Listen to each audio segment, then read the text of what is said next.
12 ships, 300 enemies.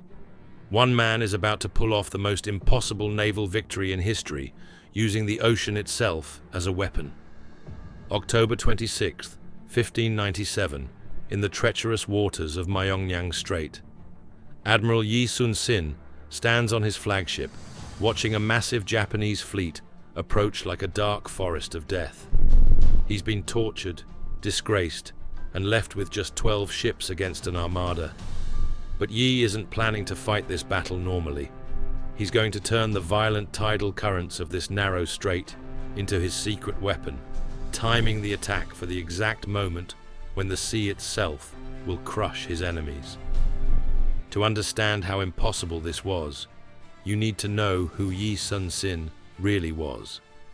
This man had never lost a single ship in over 20 battles, not one. When Japan invaded Korea in 1592 with 150,000 soldiers, burning everything in their path, Yi revolutionized naval warfare with his turtle ships, the world's first ironclad warships. These iron-plated fortresses were unstoppable, and Yi's tactical genius made him a legend. These weren't just ships, they were floating nightmares for the Japanese. Imagine a vessel completely covered in iron plates, shaped like a turtle's shell, with spikes protruding from every surface to prevent boarding. The deck was sealed, protecting the crew from arrows and small cannon fire. From inside this iron beast, dozens of cannons could fire in every direction, while the ship remained virtually invulnerable. Korean sailors called them turtle ships, but the Japanese had another name for them: death machines. The turtle ship's secret wasn't just its armor, it was Yi's revolutionary tactics. While other admirals used ships as floating platforms for soldiers to fight, Yi turned them into precision instruments of destruction. He could maneuver these iron fortresses with surgical precision, appearing where enemies least expected, devastating their formations, then vanishing before they could respond. It was naval warfare, centuries ahead of its time. At Hansen Island, he destroyed 73 Japanese ships while losing nothing. At Busan, he burned their entire supply fleet. The invasion that should have conquered Korea in months became a bloody stalemate because one brilliant admiral controlled the seas. Each victory only added to Yi's legend. Japanese soldiers, who had conquered most of Asia with ruthless efficiency, began to whisper his name in fear. Their admirals, accustomed to easy victories, found themselves outmaneuvered and humiliated by a Korean they had initially dismissed. Yi Sun-sin wasn't just winning battles, he was rewriting the rules of naval warfare itself.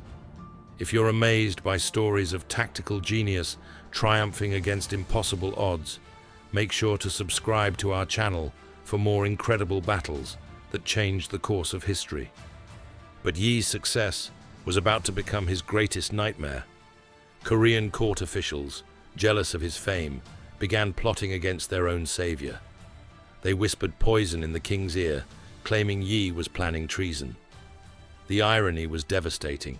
The man who had single-handedly saved Korea was now being accused of betraying it. The conspiracy was carefully orchestrated. Led by Yi's political enemies, court officials fabricated evidence and spread rumors about the admiral's growing ambition. They claimed his victories had made him arrogant, that he was building a personal navy loyal only to him. Some even suggested he was secretly negotiating with the Japanese, planning to carve out his own kingdom from Korea's ashes. When false intelligence suggested a Japanese attack at a specific location, Yi immediately recognized the obvious trap and refused to march his fleet into an ambush. He had studied Japanese tactics for years. This report was so obviously fabricated that it insulted his intelligence. The location made no strategic sense. The timing was wrong. The supposed Japanese force was impossibly positioned. Any competent admiral would have seen through the deception immediately, but Yi's refusal to take the bait gave his enemies exactly what they needed. They rushed to the king with their prepared accusations. Yi Sun-sin had received a direct royal command and had brazenly disobeyed it. In their twisted narrative, his tactical brilliance became evidence of treasonous arrogance.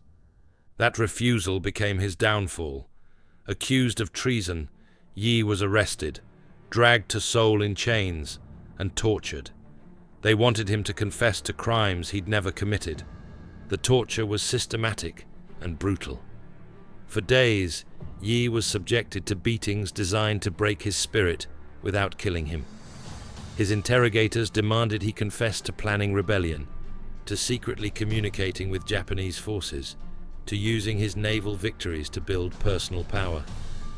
They wanted him to admit that his loyalty to Korea was actually a mask for personal ambition. Between the beatings came the psychological torture. They described in vivid detail how they would execute his family members. They showed him forged documents, supposedly proving his guilt. They brought in witnesses, court officials who had been bribed or threatened into testifying against him. Each lie was carefully crafted to make his situation seem hopeless. But Yi never broke.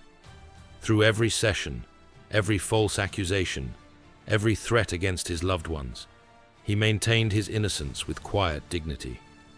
His interrogators began to realize they were dealing with a man whose loyalty to Korea ran deeper than their ability to inflict pain. His silence wasn't defiance. It was the unshakable certainty of a man who knew the truth. Yi endured it all in silence, escaping execution by the narrowest of margins. The king, finally recognizing the lack of real evidence, commuted the death sentence, but couldn't bring himself to admit the accusations were false. Political face-saving demanded punishment.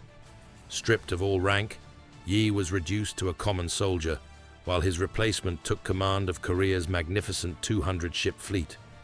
Won-gyun, desperate to prove himself, immediately launched a reckless frontal assault on the Japanese fortress at Busan, exactly the kind of attack Yi would never attempt. Won-gyun's arrogance was breathtaking. He had spent years in Yi's shadow, watching the great Admiral achieve impossible victories while he remained a minor officer. Now, with Korea's most powerful fleet under his command, Won-gyun was determined to surpass his predecessor's reputation with a single, decisive blow. His plan was everything Yi's tactics were not: simple, direct, and catastrophically stupid. Won-gyun would sail the entire Korean navy straight into Busan harbor and destroy the Japanese fleet in their own stronghold. No clever positioning, no tactical deception, no careful timing, just overwhelming force applied directly against prepared defenses. The Japanese couldn't believe their fortune. For years, they had been outmaneuvered and humiliated by Yi's brilliant tactics. Now the Koreans were offering them exactly the kind of battle they wanted: a straightforward clash where superior numbers and defensive positions would determine the outcome. The result was catastrophic. In a single day, the Japanese destroyed nearly the entire Korean fleet. Won-gyun's ships sailed directly into carefully prepared killing fields. Japanese cannons, positioned on high ground around the harbor, turned the water into a cauldron of death. Ship after ship burst into flames or disappeared beneath the waves.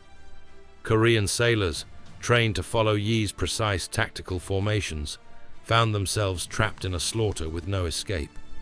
The destruction was total and merciless.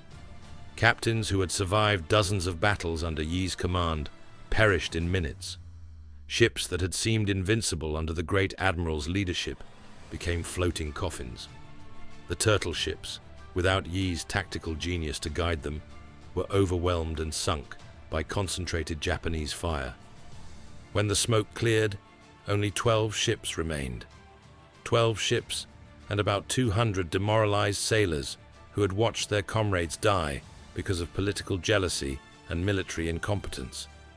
What he found when he returned would test even his genius. Faced with complete naval collapse, the Korean court swallowed their pride and desperately recalled Yi. His legendary response was simple: "I still have 12 ships remaining, and I am still alive. The enemy shall never be safe." But when Yi saw what remained, 12 ships against a Japanese force now controlling the seas completely, Even his iron confidence must have wavered. The vessels were battered, their crews traumatized by the disaster they had witnessed. Many of the sailors looked at their returning admiral with a mixture of hope and despair. Could even Yi Sun-sin work miracles with so little? Yi walked among his men, assessing not just their ships, but their spirits. These weren't the confident sailors who had followed him to victory after victory. These were survivors of a catastrophe, men who had seen the invincible Korean Navy reduced to floating wreckage in a single afternoon. Some openly wept. Others stared at the water with hollow eyes, still seeing their comrades drowning in Busan harbor. The Admiral's presence began to work its familiar magic. His calm confidence, his unhurried inspection of their meager forces, his matter-of-fact acceptance of their situation, all of it reminded the sailors why they had followed him through impossible battles before. If Yi Sun-sin said they could fight, then somehow they could fight. Any rational commander would have retreated. Any reasonable strategy would focus on preserving what little remained. But Yi wasn't planning to fight this battle normally. Yi chose Myeongnyang Strait with the precision of a master chess player. This narrow channel was barely 300 meters wide, with violent tidal currents reaching 11 knots, fast enough to push large ships completely off course. Most admirals would avoid such dangerous waters. Yi chose them specifically because of the danger. The strait was nature's perfect trap, but only for someone who understood its deadly rhythm. Twice daily, massive volumes of water rushed through the narrow channel as tides changed, creating currents so powerful they could push a fully laden warship sideways, regardless of wind or oars. The timing was everything. A captain who misread the tidal schedule would find his vessel helplessly swept toward jagged rocks or enemy forces. Yi had studied these waters for years. He knew that at precisely the right moment, the current would reverse from west to east with devastating force. Any fleet caught in the wrong position when that reversal hit would be transformed from an organized battle formation into helpless chaos. Ships would collide, formations would collapse, and experienced captains would find themselves powerless against the sea's terrible strength. In that narrow strait, the Japanese couldn't use their numerical advantage. Their 300 ships would become a liability, packed so tightly they'd interfere with each other. And when the tide turned, and Yi knew exactly when it would turn, those same treacherous waters would become his ally. The psychological warfare was equally important. Yi had carefully studied Japanese naval doctrine and knew their commanders preferred overwhelming force applied directly. They would see 12 ships positioned defensively in a narrow channel and assume they were witnessing a desperate last stand. Their own tactical thinking would trap them. They would pack their ships into the strait to ensure no Korean vessel could escape, inadvertently creating the perfect conditions for their own destruction. Yi positioned his 12 ships in plain sight, making no attempt to hide his weakness. To the Japanese, it looked like desperation. His own men panicked as they watched 300 enemy ships approaching like a floating city of death. Some talked of surrender, others suggested retreat. The fear was palpable. Hardened sailors who had fought in dozens of battles began to shake as the massive Japanese fleet drew closer. Veterans who had never questioned Yi's orders started muttering about the impossibility of their situation. Even his most loyal captains privately wondered if their admiral had finally accepted a battle he couldn't win. Yi's response was electric. Standing on his flagship's deck, he declared that running would only mean death, but fighting here, in these waters, would bring victory. His confidence was absolute, his certainty infectious. "Look around you," Yi told his gathered captains. "These waters that terrify you, they terrify the enemy even more. They see a trap, but they don't understand who built it. Today, we don't fight 300 ships. Today, we fight with the ocean itself as our ally." His words spread through the tiny fleet like fire.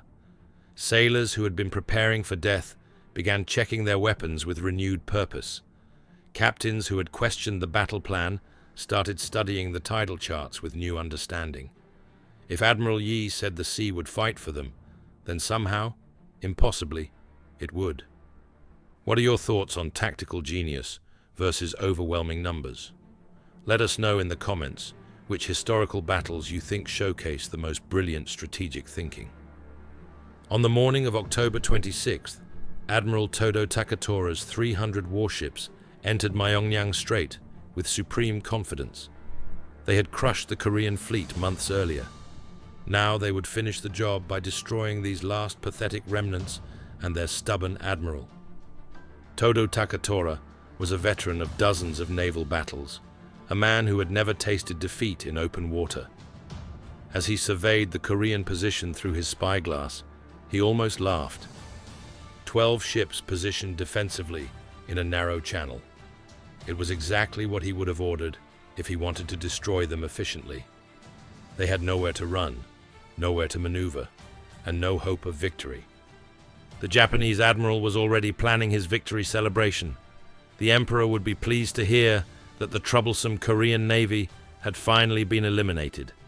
Todo Takatora's own reputation would be secured forever as the man who had finally destroyed the legendary Yi Sun-sin. This wouldn't be a battle, it would be an execution. The Japanese advance was magnificent and terrifying. Hundreds of vessels stretched across the water, battle flags snapping, cannons bristling. It was the most powerful naval force Korea had ever faced, bearing down on just 12 ships positioned in the narrowest part of the strait. Each Japanese ship was packed with elite soldiers eager for revenge. They remembered the humiliations Yi had inflicted on their navy, the surprise attacks, the impossible escapes, the constant defeats that had made them the laughingstock of their own army. Today, finally, they would settle accounts with the Korean ghost who had haunted their dreams. The sound was overwhelming, hundreds of drums beating in unison, thousands of voices shouting battle cries, the creaking of countless ship timbers under full sail. The very water seemed to tremble under the weight of the approaching armada. Korean sailors gripped their weapons tighter, whispering prayers to ancestors they expected to join within the hour. Yi waited until the enemy was fully committed to the channel, their ships packed together in the confined waters. Then he gave the order to attack. His massive turtle ship led the charge directly into the center of the Japanese formation. To the enemy, it looked like madness, one ship attacking 300. But Yi's timing was perfect. The turtle ship moved like a predator, its iron hull gleaming in the morning sun as it carved through the Japanese formation. Enemy arrows bounced harmlessly off its armored deck, while its own cannons roared continuously, each shot carefully aimed at enemy waterlines. Japanese captains who had expected easy victory found themselves facing a nearly indestructible opponent that seemed to absorb their attacks while dealing devastating damage in return. Behind the turtle ship, the remaining 11 Korean vessels followed in perfect formation. Each captain had fought under Yi's command for years and knew exactly what their admiral expected.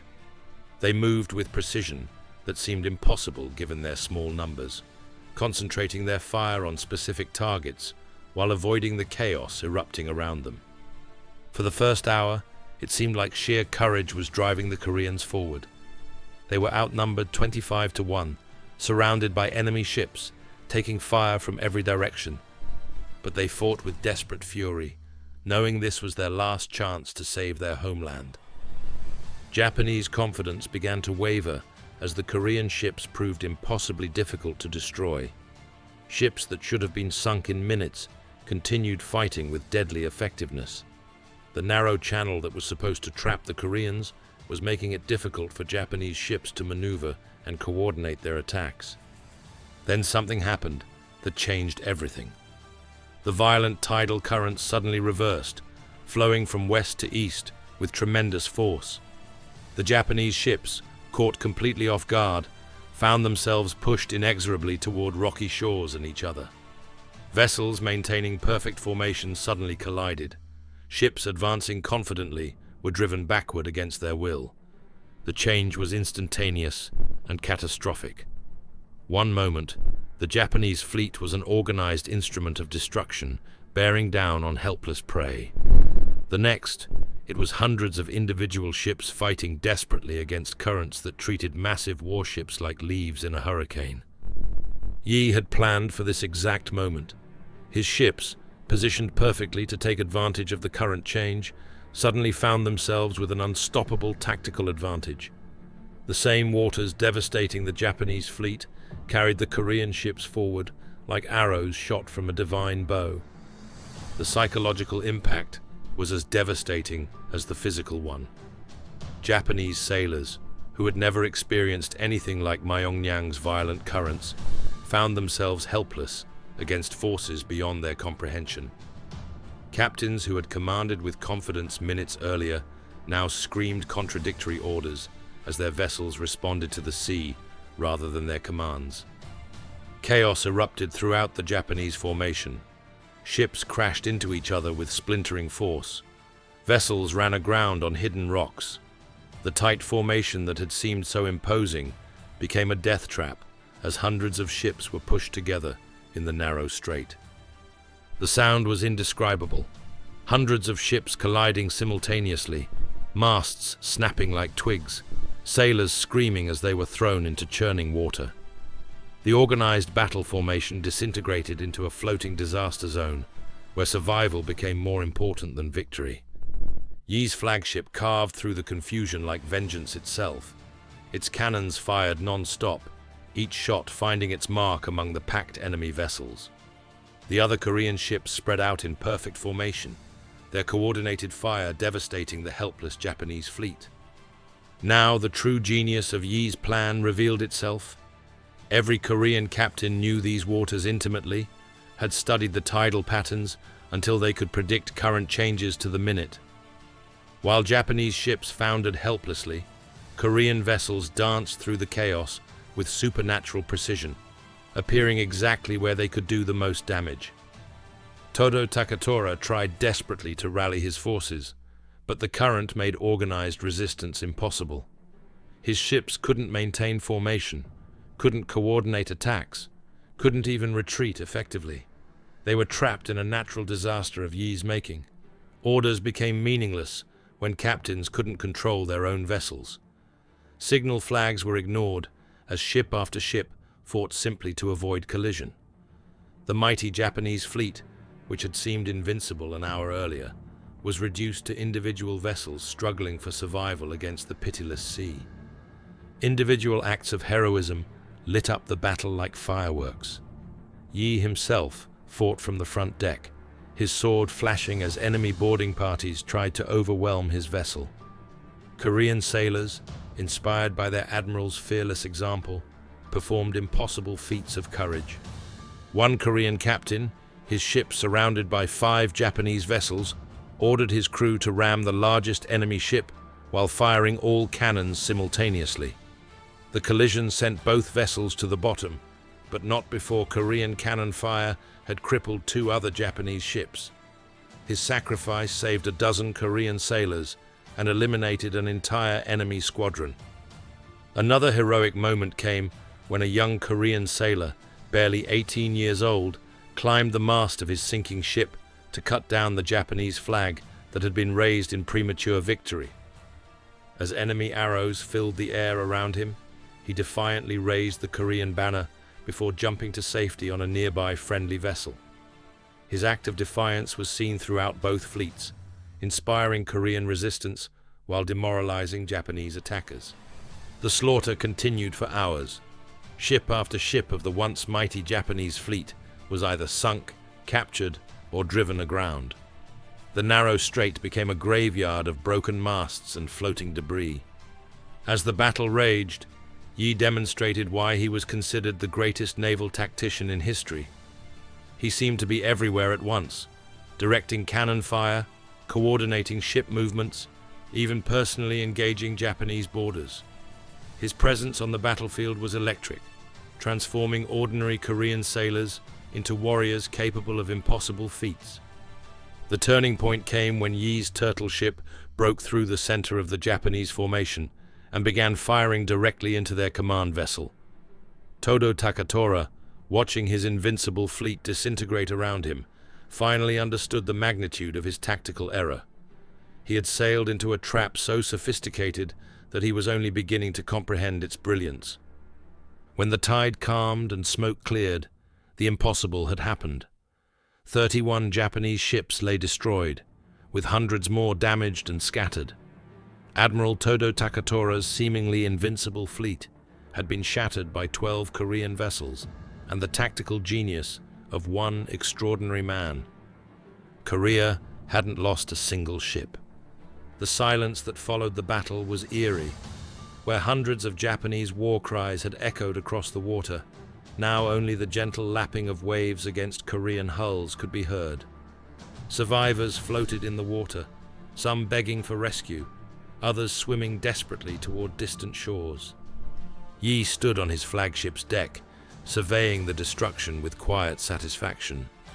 Around him, his sailors cheered and wept simultaneously, cheered for their impossible victory, wept for comrades lost in previous battles who hadn't lived to see this vindication.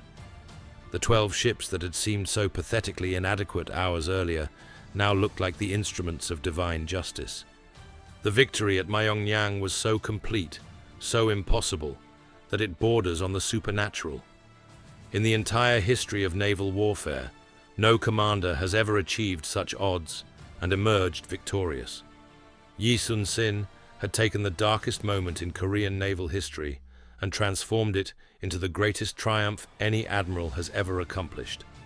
The numbers tell only part of the story. 31 Japanese ships destroyed versus 0 Korean losses represents mathematical impossibility made reality. But the true victory was psychological. Yi had proven that Japanese naval supremacy was an illusion, that tactical genius could overcome any odds, that Korea's independence was worth fighting for, regardless of the cost. If this incredible story of tactical genius inspired you, share this video with anyone who loves military history. They need to hear about the greatest naval battle ever fought. The immediate impact was devastating for Japanese morale and strategy. Their control of the western sea routes was shattered. Their supply lines were cut. Most importantly, their confidence in inevitable victory was broken. For Yi Sun-sin, Myeongnyang was the ultimate vindication. The man tortured as a traitor was revealed once again as Korea's greatest hero. Word of the victory spread through Korea like wildfire.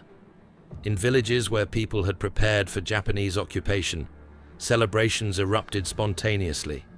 In Seoul, court officials who had plotted against Yi found themselves facing popular fury. The king, who had allowed the great admiral to be tortured, was forced to publicly acknowledge his error and restore Yi to full honors. The psychological transformation was complete. Korean soldiers, who had been demoralized by years of defeats, suddenly believed victory was possible. Japanese forces that had seemed invincible were revealed as vulnerable to superior tactics and Korean determination. The war that had seemed lost was suddenly winnable again. Modern military historians study Myeongnyang as the greatest example of tactical genius overcoming impossible odds. Yi's statue stands guard over Seoul today, his eyes fixed on the horizon, proof that in the darkest moments, one extraordinary individual can still change the course of history. The battle's lessons continue to influence military thinking worldwide. Naval academies teach Yi's use of terrain and timing as masterclasses in tactical innovation. His ability to turn environmental challenges into strategic advantages has inspired commanders facing impossible odds in conflicts across the globe. If you want to see more incredible stories of tactical brilliance and impossible victories, make sure to subscribe to our channel and hit that notification bell so you never miss our latest videos exploring the battles that shaped our world.